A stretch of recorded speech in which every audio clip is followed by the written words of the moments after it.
الرحيم الحمد لله رب العالمين والصلاة والسلام على سيدنا وعظيمنا وحبيب قلوبنا وشفيع نفوسنا أبي القاسم محمد اللهم صل على وعلى أهل بيته الطيبين الطاهرين وأصحابه الغر الميامين. الحمد لله الذي جعلنا من المتمسكين بولاية سيدي ومولاي علي بن أبي طالب. اللهم صل على محمد وعلى محمد. الحمد لله الذي هدانا لهذا وما كنا لنهتدي لولا أن هدانا الله. أما بعد، يقول الله في كتابه الكريم: بسم الله الرحمن الرحيم. The first of our salawat in honor of Rasulullah Muhammad sallallahu alayhi wa alihi wa sallam. Allahumma salli ala Muhammad. The second in honor of Amir al-Mu'mineen Ali ibn Abi Talib. The third with your loudest voices in honor of the Imam of our time, Imam Sahib al-Asr wa zaman. Allahumma salli ala Muhammad. Respected scholars, brothers and sisters, Assalamu alaikum wa rahmatullah wa barakatuh.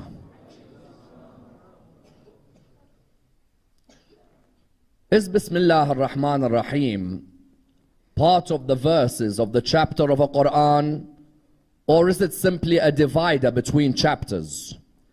Is one of the most fundamental questions in Quranic sciences, and indeed a question that requires a thorough analysis, for the question has a broad spectrum of opinions between the scholars of jurisprudence and the history of Islam. You find that certain schools within the religion of Islam, when reciting Surah Al-Fatiha, or indeed the surah that follows it, will begin without Bismillah ar-Rahman ar-Rahim. There are many of us who have been to Umrah or Hajj, where the first thing we hear in the recital is Alhamdulillahi Rabbil Alameen. And indeed this raises the question as to whether Bismillah ar-Rahman ar-Rahim is an actual verse of the Holy Qur'an, or whether it's simply a divider from one chapter to another. This question is of the utmost importance, for we know that Bismillah ar-Rahman ar-Rahim are arguably the most important words in the life of any Muslim. Translated in the English language commonly as in the name of Allah, the most beneficent, the most merciful, you find that every Muslim in the world at one point or another in their life has used Bismillah ar-Rahman ar-Rahim. The idea behind the usage is what? Is that before we perform any act, we want to recognize on the first level that that act is originally from the mercy of Allah subhanahu wa ta'ala. Without a doubt, we want to recognize that every act we want to begin, the origin of that act is the mercy of Allah. That when we say Bismillah ar-Rahman ar-Rahim, what we are trying to say is that we want our acts to have the mercy of Allah surrounding it, because we ask Allah subhanahu wa ta'ala through His mercy that encompasses everything. On the second level, we recognize that we want our act to be an act that is blessed, because whenever you begin any act, you want to make sure that that act is one which is blessed. That act is one where the blessing of Allah subhanahu wa ta'ala never stops. That's why you find in many of our traditions, an act that does not begin with Bismillah ar-Rahman ar-Rahim is an act that is severed. If I do wudu, I want to begin with Bismillah ar-Rahman ar-Rahim. If I perform salah, I want to begin with Bismillah ar-Rahman ar-Rahim. If I open a business, I want to begin with Bismillah ar-Rahman ar-Rahim. If I begin eating, I want to begin with Bismillah ar-Rahman ar-Rahim. If ever you want to know if a Muslim community is negligent of Allah's mercy, then look at how many times they utter Bismillah ar-Rahman ar-Rahim. When we begin to eat our meals without Bismillah, or opening a business without Bismillah, then know that we've begun to become negligent of Allah's bounties in our lives.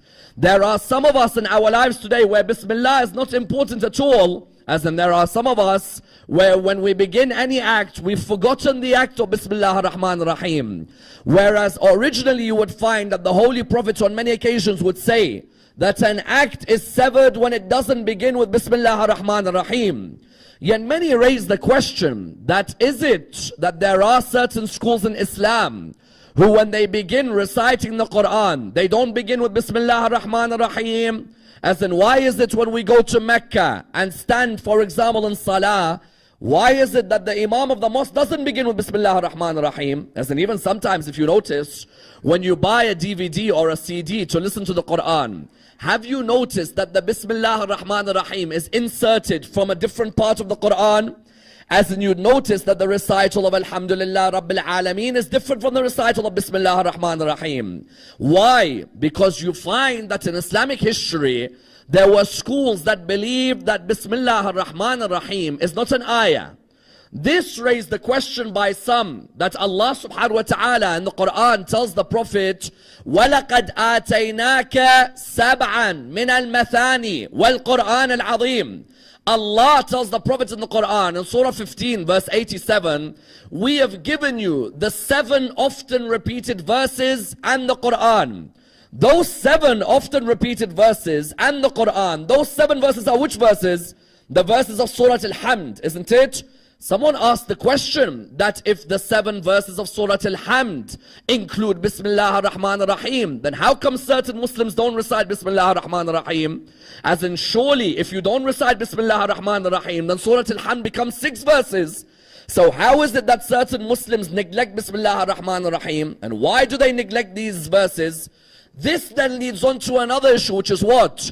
If you believe Bismillah ar-Rahman ar-Rahim is part of the surah, then you will recite it in salah, won't you? If you believe Bismillah ar-Rahman ar-Rahim is not part of a surah, but simply a connector from one surah to another, then you will not recite it within the salah. You therefore find, when you look in the Muslim world, the person who recites salah in Najaf, he may begin with Bismillah ar-Rahman ar-Rahim. Likewise, the one who begins salah in Egypt, but the one who recites it in Saudi Arabia will not begin with Bismillah. Why? Let's examine in tonight's lecture. And I'd like to examine this in the following stages.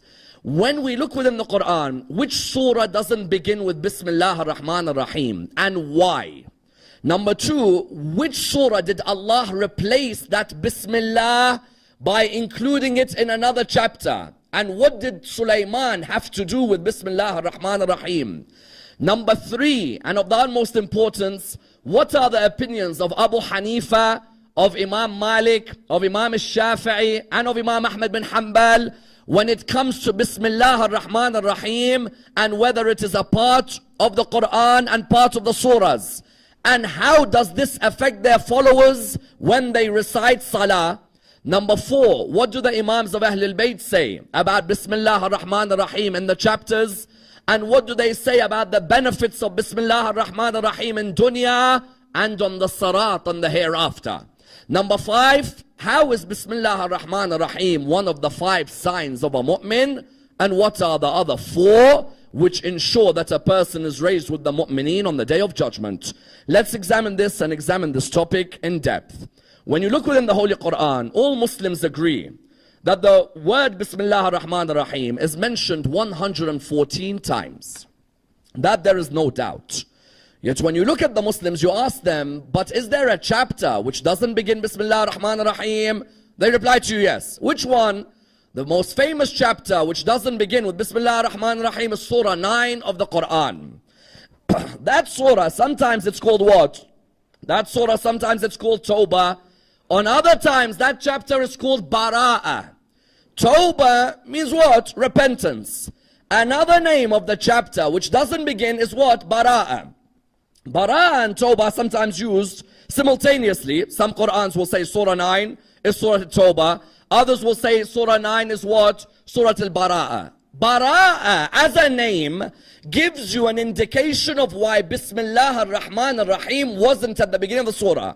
Because if you were to ask many Muslims today who claim they have an attachment to the Qur'an, which surah doesn't have Bismillah, they'll say Surah Bara'ah. You ask them why, they're like, I'm not really sure. Hold on. Why? Why doesn't Allah begin Surah 9 in the name of Allah, the most merciful, the most beneficent? Why not? You'll find many Muslims will turn around to tell you the truth. I don't really know why not. I know that we don't recite Bismillah but I'm not sure why not. No, we have to be sure why not. Why? Because I need to know historically what took place where Allah decided not to address the Meccans with His rahmah. I need to know. I need to know which incident is Allah saying no more Rahman and no more Rahim. Bara'a means in English dissociation. One of the derivatives of Bara'a is tabarra. Yes? Tabarra we know is one of the furu' ad-din, isn't it? Salah, Som, Hajj, Zakat, Khums, Amr bil Ma'ruf, Nahi anil Munkar, Jihad, Tawalla and Tabarra. Tabarra means what? To dissociate. When I perform Tabarra, I dissociate from an enemy or the enemies of Allah's Risala. Correct? As in when you come and ask someone, why do you do Tabarra? They say, because I want to dissociate completely from persons X, persons Y, person Z, because they are enemies of Allah. If you look within the Qur'an, Nabi Ibrahim, when he dissociated from his uncle, why did he dissociate? Because his uncle became an enemy open of Allah. If you look at Surah 9 verse 114, وَمَا كَانَ اسْتِغْفَارَ إِبْرَاهِيمَ لِأَبِيهِ إِلَّا عَنْ مَوْعِدَةٍ وَعَدَهَا إِيَّاهِ فَلَمَّا تَبَيَّنَ لَهُ أَنَّهُ عَدُوٌّ لِلَّهِ تَبَرَّأَ مِنْهُ. The only time tabarra has been used as a word in the Qur'an is with Ibrahim. When Ibrahim's uncle became an enemy of Allah by curving the idols and selling them to the people, Nabi Ibrahim said, Allah said that Ibrahim's istighfar for his uncles because of his promise. Now that his uncle has become an enemy of Allah, what happens? Tabarra min. He dissociates from his uncle. In the laws of Salat al-Rahim, if my cousin's not religious, I don't dissociate from them. If my cousin's not a Muslim, I don't dissociate from them. If my cousin is an enemy of Allah and His Prophet, I have to do tabarra from them and not have a relation with them. The only condition where you can perform tabarra from a cousin is if that cousin openly curses Allah and His Prophet. Otherwise, if your cousin doesn't curse Allah and His Prophet, then you still have to maintain some sort of salat al-rahim. Therefore, tabarra from the word bara'a meant a form of dissociation from Allah's enemy. In ziyarat warith or ziyarat ashura, don't we say to Ahl al-Bayt, إني أتقرب إلى الله ورسوله ولا الأمير المؤمنين ولا فاطمة الزهراء ولا الحسن ولا الحسين, through what? بموالاتكم وبالبراءة من أعدائكم. I get close to you through your wilaya and through what? And dissociating from your enemies. Surah Bara'a وَبِالْبَرَاءَةِ مِنْ أَعْدَائِكُمْ. Correct? I dissociate from your enemies, Ziyat Ashura. Surah 9 is called Bara'a. Why, Ya Allah, do you call a surah dissociation? I want to dissociate from these Meccans who, whenever I've given them a chance with my rahmah to bring peace, they always go behind my Prophet's back and destroy that peace. Hudaybiyah had been signed 2 years earlier, correct? The Hudaybiyah Treaty.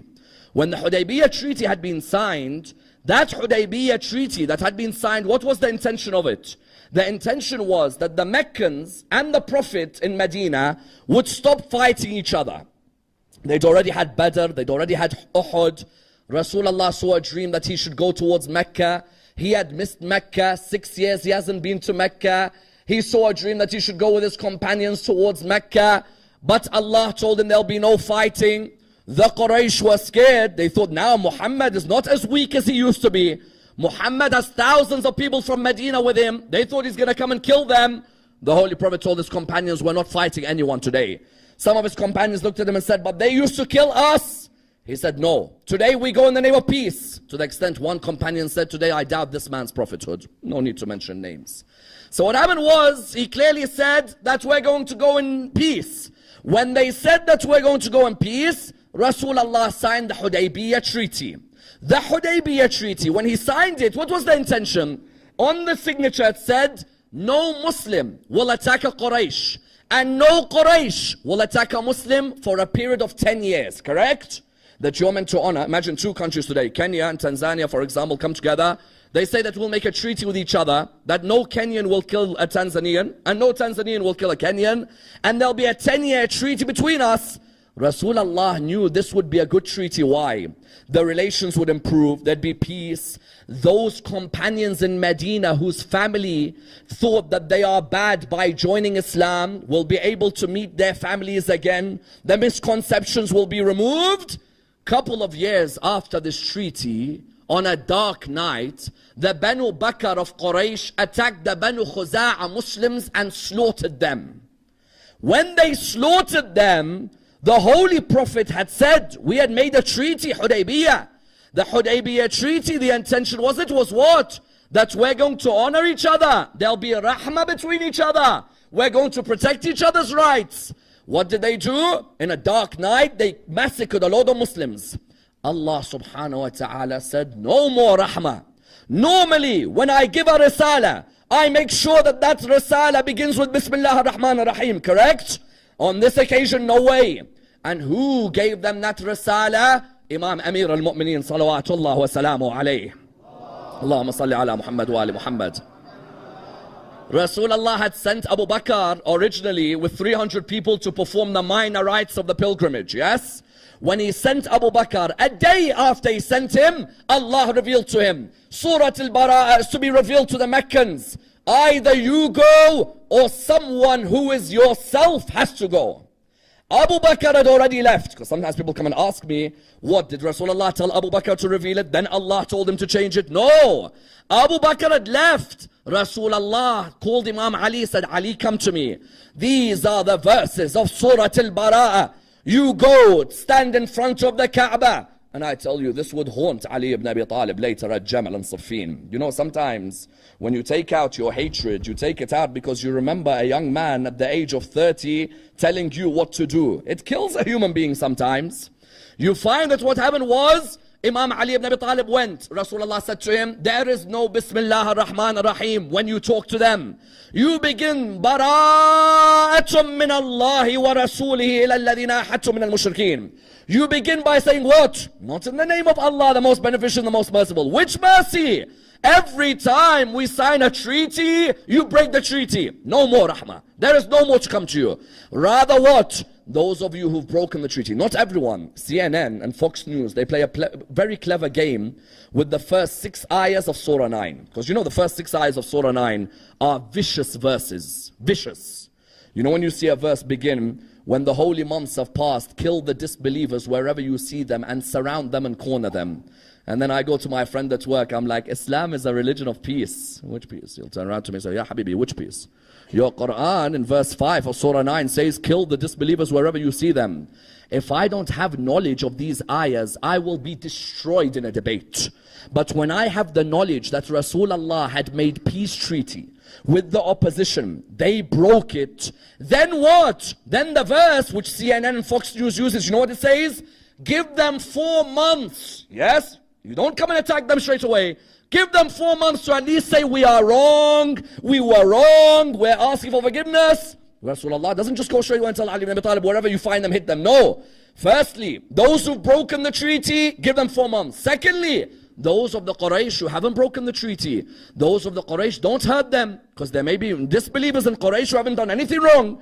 Just because someone's in Quraysh, if they haven't attacked anyone, don't go and hurt them. Fox News never shows verse 4. It never shows that those who haven't broken the treaty, let them go. It always shows verse 5. The Qur'an is a vile book. It says kill the disbelievers wherever you see them. No. The Qur'an said in verse 4, those who haven't broken our treaty, leave them. Then in verse 5, the Qur'an says, give those who have broken the treaty 4 months. I tell you, what mercy do you want than being told, even though you've just massacred everyone, 4 months to think about what you've done. Ali ibn Abi Talib announced those ayahs at Mecca in front of all the Quraysh. Oh Quraysh, hear me. I am Ali, son of Abu Talib, and I come with a revelation from the Lord. And I wonder if Ali ibn Abi Talib wasn't too young to give the revelation of the Qur'an, so he was too young to lead the Muslim Ummah when Rasulullah died. As in when you come and tell me Ali ibn Abi Talib was a young boy at 33, he shouldn't have led after Ghadir, yes? At Saqifa, what did they say? They said, Ali is too young. Hold on a minute, he can reveal the Qur'an, he's not too young. When he leads the Ummah, he's too young. Rasulullah knows Ali ibn Abi Talib is the only one who can reveal this surah. Therefore, this surah Bara'ah is the only surah that doesn't begin with Allah's Rahmah in Rahman and Rahim. Why? Because they broke the treaty of Hudaybiyah and Allah did not send His Rahmah. Therefore, if that surah doesn't begin with Bismillah, how could I say that there are 114 Bismillahs in the Qur'an? Because someone will turn around to me and say, listen, Sayyid Ammar, 114 surahs in the Qur'an, one doesn't begin with Bismillah. That means Bismillah is mentioned 113. No. Allah showed us that there's another place where Bismillah is said when Sulaiman wrote the letter to the Queen of Sheba. You see, sometimes people ask, Bismillah, is it Sunnah of Rasulullah? Not only Sunnah of Rasulullah. Bismillah ar-Rahman ar-Rahim is a Sunnah of the prophets before Rasulullah. In which way? When the Queen of Sheba ruled where she ruled, Nabi Sulaiman ruled where he ruled. Nabi Sulaiman, half of the world belonged to him, and the other half belonged to the Queen of Sheba, correct? The hoopoe bird, the hudhud, would fly on behalf of Sulaiman. As you know, Sulaiman, the birds, the animal, the jinn, were all his servants, correct? The wind was his servant. The hoopoe bird, the hudhud, it would travel far and wide. When it would travel far and wide, that hudhud, what would its role be? It would be a navigation. You know, today in our cars, you have sat-nav, correct? It tells you where you're going. In those days, Nabi Sulaiman, what was his sat-nav? His sat-nav was the hudhud. The hudhud would travel far and wide. You know what the hudhud would tell Nabi Sulaiman? It would tell him where the nearest place of water is. Imagine you're going on a journey. Sometimes you check on your sat-nav, where's the nearest gas station, isn't it? You know when you've got like one mile left or something? You type nearest gas station. Nabi Sulaiman, if he would travel, the hudhud would tell him where the nearest water station is.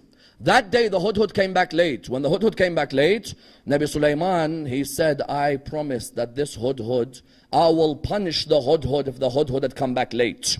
The birds, the animals, the jinn were all under his command. Justice has to be established. Each one has its role. The hudhud, when it came back, the other animals said to the hudhud, you know what, you're going to be in trouble with Sulaiman, because Sulaiman is angered that you've come back late. The hudhud replied by saying, did he say unless I have a reason? So at this moment they said, yes. He said, unless you have a reason. He said, very well, I will tell him what my reason is. When the hudhud entered upon Nabi Sulaiman looked at the hudhud, said, where were you? Said, Nabi Sulaiman, I've seen someone whose kingdom is as great as yours. Who? Said, the Queen of Sheba in Yemen. Her kingdom is as great as yours, but they do something we don't. What is it? They worship the sun. And I believe that you should be telling them what they should worship is the Lord of the sun. Nabi Sulaiman wrote the letter. This is where the 114th mention of Bismillah ar-Rahman ar-Rahim is in the Qur'an. Surah 27, verse 30. He began the letter, he wanted to write a letter to the Queen of Sheba saying to her that, listen, you have half the world. I want to tell you to come towards the way of Allah subhanahu wa ta'ala, not the sun. So the letter begins, إِنَّهُ مِن سُلَيْمَانَ وَإِنَّهُ بِسْمِ اللَّهِ الرَّحْمَنِ الرَّحِيمِ. Whenever you begin any letter, any email, anything, take this as a lesson in life. Why not begin the lesson with Allah's rahmah, correct? Why not begin? How many times have we failed in something because we forgot to say Bismillah before sending, correct? Or we forgot to say Bismillah before signing, and then later we regret. Why neglect Allah's rahmah? He began the letter, إِنَّهُ مِن سُلَيْمَانَ وَإِنَّهُ بِسْمِ اللَّهِ الرَّحْمَنِ الرَّحِيمِ. When he began the letter, he said to her, come towards the way of the Lord. She read the letter. She said, it's an honorable letter. It really is. What do you think I should do? Her advisor said to her that, you know what you probably should do is that you should send, if you want us to fight, we're ready to fight. We have a big number of people. Or send him something. She said, you know what, I'll send him some gifts. Jewelry, diamonds, rubies. And if he's a man of God, it won't affect him. But if he's not a man of God, then he'll be affected easily, correct? A man of God's not affected by these things. When it reached Nabi Sulaiman's thinking, is she trying to bribe me? You know what? Come over towards my palace. I invite you. Come over. She was then on her way to coming over. Nabi Sulaiman looked around. He looked towards the birds and the jinn and the animals and his wasi. Because the wasi of a prophet is a fundamental figure in society. He looked towards his wasi. He said to him and to all of them, who can bring me her throne before she arrives? When they looked around, one of the jinn said, I can. Then you found Nabi Sulaiman's wasi, who the Qur'an said he had some knowledge of the book. Remember the book in the lecture a few nights ago? That book, yes. He had some knowledge of the book. He said, I'll bring it before the blinking of the eye. Straight away, the Queen of Sheba's throne was right in front of Sulaiman. That man is a wasi of a prophet. He has some knowledge of the book, yes? Some access to the book. The Queen of Sheba's throne's in front of him. How about the wasi of Rasulullah? What can he do? Correct? The wasi of Rasulullah, those who come and doubt you, the wasi of Rasulullah, saying they're just imams. Say, hold on, Asif bin Barkhiya in the Qur'an is the wasi of Sulaiman. The Queen of Sheba's throne is in Yemen. It's like me telling you today, I've got a guest coming. Can we get his chair, which he sits on in his table in Sydney, Australia, in front of me now? And one of you turning around to me and saying, here, look, in front of you. And right in front of me, the chair of that person comes. When the Queen of Sheba arrived, she looked at the chair. But she's a queen, and a queen doesn't talk lightly, yes? Sulaiman says to her, do you recognize that throne? Is it yours? She said, it looks like my one, yes? I'm not going to admit to you, but it looks like my one. But when she entered his palace, she realized. You see, Sulaiman had a palace where it's all glass, but water under it. But the glass is so fine that you can't tell the water under it, correct? So when she entered and she saw, she thought there's water there. She lifted her dress because she thought, I don't want my dress to be wet. As soon as she stepped on the finest glass man has ever made. She looked towards the heavens and she said, if Sulaiman can have a palace so deceiving that the Queen of Sheba thinks that glass is water, then what does the Lord of Sulaiman have waiting for him? Correct? What does the Lord of Sulaiman have? This is Nabi Sulaiman, and the glass made me deceived. How about the Lord of Sulaiman? And she became a follower of Sulaiman, one of the greatest ladies. But Nabi Sulaiman, he began his letter with rahmah, not his, the rahmah of Allah subhanahu wa ta'ala. He wanted to make sure that his invitation to the Queen of Sheba had barakah. That was the 114th mention of Bismillah ar-Rahman ar-Rahim. The question, does therefore every school in Islam believe that when I read Surah Al-Fatiha, does every school in Islam believe that Bismillah ar-Rahman ar-Rahim is the first ayah in Surah Al-Fatiha? No. What are the opinions of the different schools in Islam about Bismillah ar-Rahman ar-Rahim? Please understand this carefully. And there's a fundamental point I want to bring here when you understand this point. What is it? The Hanafis, yes, most of India and Pakistan are Hanafi, correct? Malikis, most of Morocco and Tunisia, Algeria are Maliki, yes? Shafi'is, most of Egypt is or was. Hanbalis, most of Saudi Arabia are Hanbalis, yes? So when you look at the schools of fiqh in Islam, you have the school of Abu Hanifa, the school of Malik bin Anas, the school of Muhammad bin Idris al-Shafi'i, and the school of Ahmad bin Hanbal. Let's see what they say about Bismillah ar-Rahman ar-Rahim. This will help you when you understand why when you're at Hajj or at Umrah, you don't hear Bismillah ar-Rahman ar-Rahim. Firstly, Malikis say absolutely Bismillah ar-Rahman ar-Rahim is not part of an ayah of the Qur'an, nor can you say it in Salah. Malik used to say it's reprehensible to say Bismillah ar-Rahman ar-Rahim in Salah. And I often wonder what's so reprehensible about what I'm saying. Malik, even though Ibn Abi Zayd in Kitab al-Nawadir, he has an opinion that possibly, but Malik's main opinion is what? Malik's opinion is, if you go to Tunisia, Morocco, Algeria, you won't hear Bismillah ar-Rahman ar-Rahim, not even silently. Straight away, Salah will begin, Alhamdulillahi Rabbil Alamin. Straight away. Not even Salah silent. And Qur'an, they say no, Surah Al-Fatiha is, it does not begin with Bismillah ar-Rahman ar-Rahim. Surah Al-Fatiha begins with Alhamdulillahi Rabbil. Question. وَلَقَدْ آتَيْنَاكَ سَبْعًا مِنَ الْمَثَانِ وَالْقُرْآنِ الْعَظِيمِ. Correct? Surah 15 verse 87. We gave you the 7 repeated verses. How does Malik answer Surah Al-Fatiha being the 7? Ooh, it's interesting.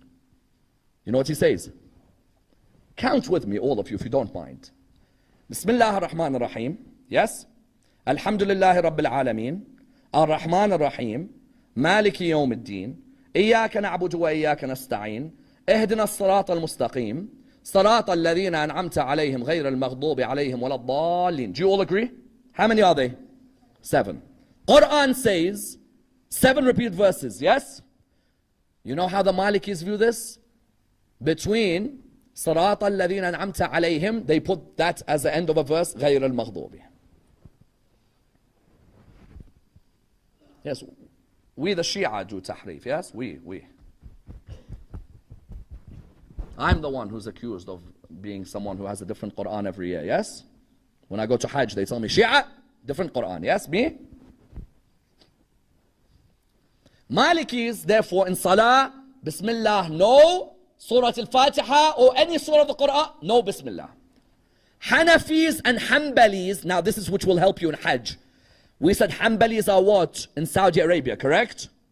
They say that Bismillah ar-Rahman ar-Rahim is not an ayah of the Qur'an. Ahmed bin Hanbal may have an opinion that it's only an ayah in Surah Al-Fatiha, but in Salah they say you must recite it silently. Hence in Hajj or Umrah we hear Bismillah ar-Rahman ar-Rahim, Alhamdulillah, correct? You'll hear him whisper it because he's a Hanbali. So in his Hanbali fiqh, you whisper. Abu Hanifa, likewise. Abu Hanifa says, not part of Qur'an. Bismillah ar-Rahman ar-Rahim. So when you begin a surah in the Qur'an, Bismillah, what's its role? It just divides the surah. So for example, I finished Surah Al-Falaq. I need to put Bismillah so I know Surah Al-Nas is coming. Abu Hanifa, Ahmed bin Hanbal, Malik says no way. Then it comes to who? Imam al-Shafi'i is the same as us. If you read Mawardi's Hawil Kabir, he makes it clear. Imam al-Shafi'i says, Bismillah ar-Rahman ar-Rahim is an ayah of the Qur'an. And it's the beginning of 113 surahs in the Qur'an. And in Salah, you recite it loudly. Therefore, if you go to Egypt, you'll hear their Salah, Bismillah ar-Rahman ar-Rahim, Alhamdulillah. Yes? There's no silence. Because Imam al-Shafi'i, of the 4 schools of fiqh, he says, I recognize that others say that Abu Bakr, Umar, Uthman, maybe they didn't recite loudly. Or the others say that Iqra bismi rabbika alladhi khalaq. Remember my discussion on Iqra? They say that it began with Iqra, whereas we believe it began with Bismillah ar-Rahman ar-Rahim. But Imam al-Shafi'i says what? He says it is unanimous. That we must understand. What's so unanimous? He says we must understand that we recite Bismillah ar-Rahman ar-Rahim loudly. Because of what? Loudly because it's an ayah of the Qur'an and in the Salah. Why? He says consensus of the Sahaba. Now, Malik, Abu Hanifa, Shafi'i and Ahmad bin Hanbal all base their opinions on the consensus of the Sahaba. Why do I need the consensus of the Sahaba when I have the consensus of Al Muhammad? Correct? This is a vital point. Why? If I go for the consensus of the Sahaba, what do I have? I have Abu Hanifa, I have Malik, I have Shafi'i, I have Ahmad bin Hanbal. Why don't I go to the teacher of teachers, Imam al-Sadiq, salawatullah wa salamuhu alayhi? Allahumma salli ala Muhammad wa I'm surprised when Muslims say to me, yes, but Sahabi X said this and Sahabi Y said this. Baba Ali ibn Abi Talib is alive. You want to go to someone else? Imam al-Hasan, Imam al-Hussein, Imam Zayn al-Abidin. Ask them. Why are you asking Sahaba? Sahaba on my head, no problem. Sahaba I respect. But why not look for the consensus of the Imams? Shaykh al-Tusi, within the Nihaya or within the Khilaf, he examines the opinions of all the schools in Islam, and he has a brilliant section where he examines Abu Hanifa's opinion versus Karhi.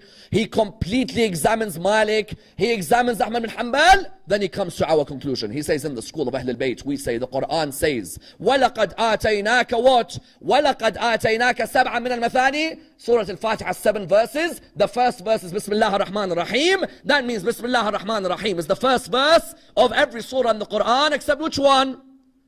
Except Surah Al-Bara'ah or Surah Al-Tawbah. How about reciting loudly? As you know, my dear brothers and sisters, and this is a piece of advice I want to give to everyone because I witnessed this in many places. Salat al-Maghrib, Salat al-Isha. Please everyone listen to this carefully. Salat al-Maghrib, Salat al-Isha, Salat al-Fajr have to be prayed loudly. I don't care if Sayyid Ammar is next to you, if your mum's next to you, if your uncle's next to you. Your salah is incomplete if Maghrib, Isha and Fajr are recited silent. Do you know how many people until today recite Maghrib and Isha and Fajr silently? Bismillah ar-Rahman ar-Rahim. Alhamdulillah. Do you know how many? There are so many people in the Muslim world today who recite Maghrib, Isha, and Fajr silently. Salah gone. What do you do? What do you do if you find out Salah's gone now?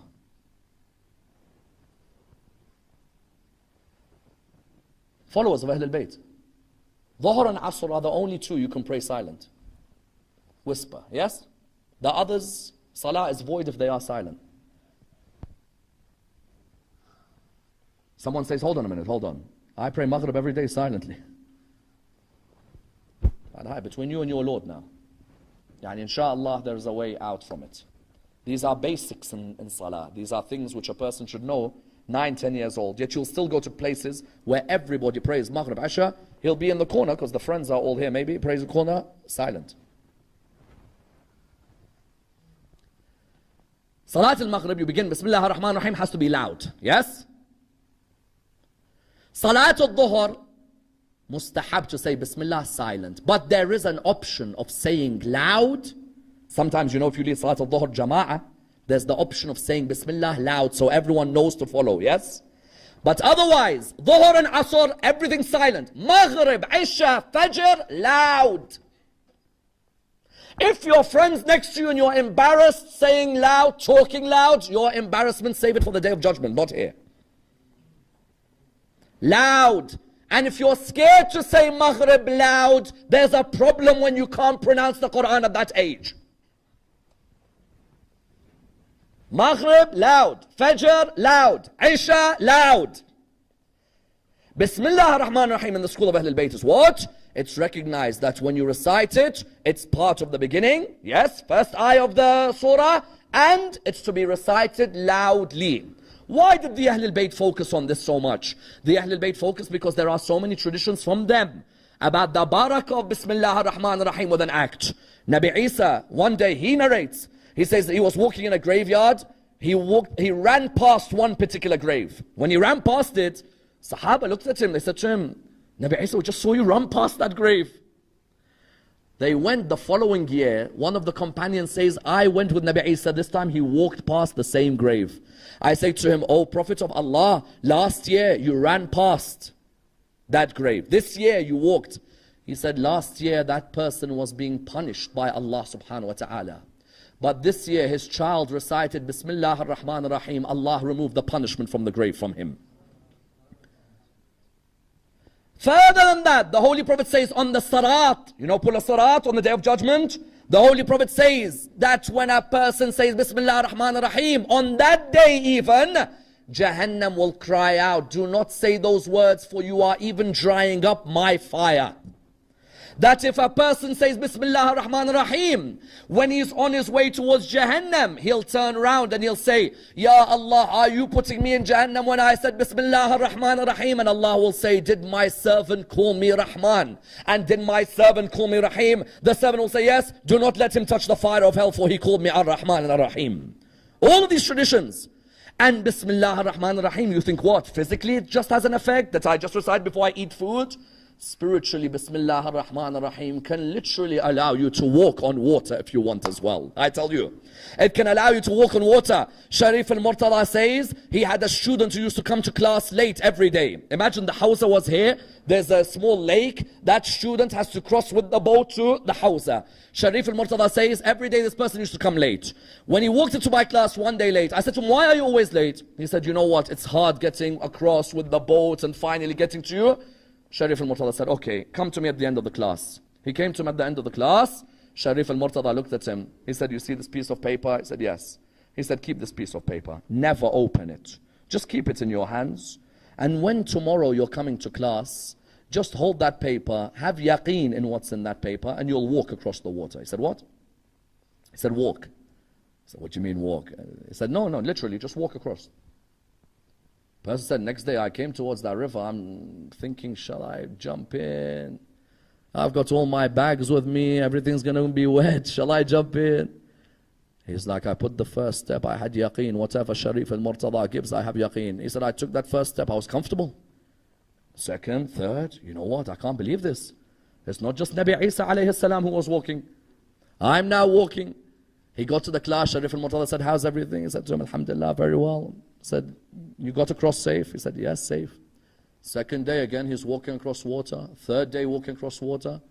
Fourth day, he said, you know what is in this paper that's making me walk across? Sharif al-Murtada said to him, don't open the piece of paper. Just have yaqeen. No, let me check the paper. You open it. Bismillah ar-Rahman ar-Rahim. That's it. I thought he's given me some dua. Bayhaqi in his Sunan has a line from the Prophet where he says, Shaitan is the one who caused people to take Bismillah out of the Qur'an. He wanted people not to recite Allah is Rahman and Allah is Rahim because he feels Allah didn't show him that with Adam. He looks at Bismillah. Easy. I'll walk to the water tomorrow and I'll say Bismillah and I'll cross. He got to the water. First step, straight in. He gets to class, his clothes are all wet. And Sharif al-Murtada looks at him and says, how comes the clothes are wet? He says, oh, nothing. He said, I told you, don't open the piece of paper. Had you known the power of Bismillah ar-Rahman ar-Rahim, the veils between you and Allah are removed. That's how powerful those words are. Therefore, Ahlul Bayt wanted to stress to us that Bismillah ar-Rahman ar-Rahim at the beginning of an ayah in your salah, loud, let the whole world hear Allah's rahmah encompass everything, correct? Allahumma inni as'aluka bi rahmatika allati wasi'at kulla shay. Allah's rahmah encompasses everything. But then Imam al-Askari says the first sign of a mu'min is that he always says Bismillah ar-Rahman ar-Rahim at the beginning of everything. The second sign of a mu'min according to Imam al-Askari is what? That he always wears a ring on his right hand, correct? On his right hand. Why? There are some of us sitting in this hall today. If you look at their right hand, there's no Fayruza, there's no Durr al-Najaf. You look, there is no Aqiq. And you ask yourself why? Ahlul Bayt say you want to be protected from the evil eye, wear this. You want an increase in your memory, wear this. You want to be protected from a trial, wear this. Instead we walk around without the door, which could help our memory, without the Fayruza, which blocks the evil eye, without the Aqiq, which will stop a trial from affecting me in my life. Ahlul Bayt would say the sign of a mu'min, the second sign after saying Bismillah ar-Rahman ar-Rahim, is that they wear one of the holy rings on their right hand. For those of you who always complain about hasad and the people's eyes, wear a ring on your right hand. Every day, just wear it and you will see. And sometimes you may see a crack in that ring. Know that there was one major evil eye that hit you. But that ring had protected. And someone says, what do you mean rings? Rings can really protect? Go on the internet today, type aura stones. There are websites dedicated to the Aqiq. And we had the Aqiq at home. There are websites dedicated to the Fayruz, the turquoise stone. No, we have Fayruzes at home. There are websites dedicated to the Durr al-Najaf. And we have the Durr al-Najaf. The Western world talks of the aura of a stone. We had the aura of the stones from the Imams of Al-Muhammad. Even the Chinese black stone. Imam Ali, when he used to go to war, he would wear the Chinese black Hadid al-Sin. Why? Because if you're the type who's nervous in public, wear it. Cements your character when you are about to give a speech or when you're about to enter an important meeting or interview. Don't walk around with these rings, platinum, eyes, diamond, bling bling, whatever they call this rubbish today. All of this stuff which doesn't help the human being in any way. Wear ruby, wear emerald, zumurrud. These are all rings from the Imams of Ahlul Bayt. The Imams of Ahlul Bayt used to wear these rings wherever they'd go. That's the second sign. The third sign is the one who recites 51 ruk'ahs a day. May Allah allow us to be of those who recite 51. Honestly, we're just about doing 17 properly at the moment. Insha'Allah, you make an effort with Salat al-Layl in this month. Even if you just do Salat al-Watr, forget Shaf, forget the others. Just Watr, one ruk'ah, just before you go to sleep or just before Fajr in this holy month. Try and work on your Salat al-Layl. Then you have the signs, the marks of sujood are on their forehead. Yes, the fourth sign of the mu'mineen, the fourth signs of the followers of Ahlul Bayt. You'll see the marks of sujood on their forehead. It doesn't mean, of course, you pick up a more today and smash it on the forehead. No. Inshallah, that will come with time. And the fifth sign is the ziyarat al-arba'een of Imam al-Hussein alayhi salam. Without a doubt. Those of you who are honored to visit Aba Abdullah on his 40th. Those of you who are allowed to go and walk those steps towards the holy land of Karbala. Those of you who can do it, may Allah bless all of you. May Allah allow you all to walk to Aba Abdullah al-Hussein. Imam al-Sadiq used to say, "Oh Allah, have mercy on those cheeks that rub themselves on the grave of Abu Abdullah." Those of you who've had the chance to rub your cheeks on the Dharih of Imam al-Hussein, may Allah bless you. But those of you who haven't, you do not know what you've missed out on in life. That you are able to go towards the holy shrine. Imam al-Askari says the fifth sign of a mu'min, he visits Abu Abdullah on his 40th. That's a makhsus. On his 40th, he does the ziyarah of Imam al-Hussein. If not, he's able to go, then at least from far away on the Arba'een, he recites ziyarat al-Arba'een of Imam al-Hussein alayhi salam. And he remembers those holy bodies that lay on the ground on the 10th of Muharram. Many of those bodies without heads, yes? There are many of those bodies without heads. And I see your tears straight away, the lovers of Abu Abdullah, especially those of you who haven't been to Karbala or haven't been for a while. May Allah let you return back to that holy shrine. Those bodies that lay on the ground in Karbala, many of them did not have their heads when Imam Zain al-Abidin buried them. And that's why when he returned on the 40th, he wanted to return their heads back to the holy bodies. How hard is it for a son to return his father's head back to his body? Yes, he had to return the head of Abbas back to Abbas, and the head of Akbar back to Akbar, and then he had to walk towards the holy body of Abu Abdullah. When he got closer towards the holy body, just imagine how a son feels when he has to dig up the grave again. And he placed the head on the body of his father. He narrates, all of a sudden I heard a voice from the grave, the baby, place him on my chest." Abu Abdullah, 40 days had gone, he still remembers the baby. He looked towards Imam Zain al-Abidin, he said to him, the baby, I beg you, place the baby on my chest, and softly place his neck on my neck. Allahu Akbar. Not just place the baby on my chest, place his neck on my neck. You know, my son, oh, you know, the arrow still burns me until now when I remember it. Inna lillahi wa inna ilayhi raji'un. We pray to Allah subhanahu wa ta'ala to raise us with Muhammad and Al Muhammad. Ya Allah, allow us to begin our actions with Bismillah ar-Rahman ar-Rahim, and allow us to end our actions with Alhamdulillah Rabbil Alameen. Ya Allah, raise us with the Imam of our time, Imam Sahib al-Asr wal-Zaman. Allow us to be amongst those who follow his message in this world and receive his intercession in the hereafter. We pray to Allah subhanahu wa ta'ala the Surah Al-Fatiha, but before the loudest of your salawat.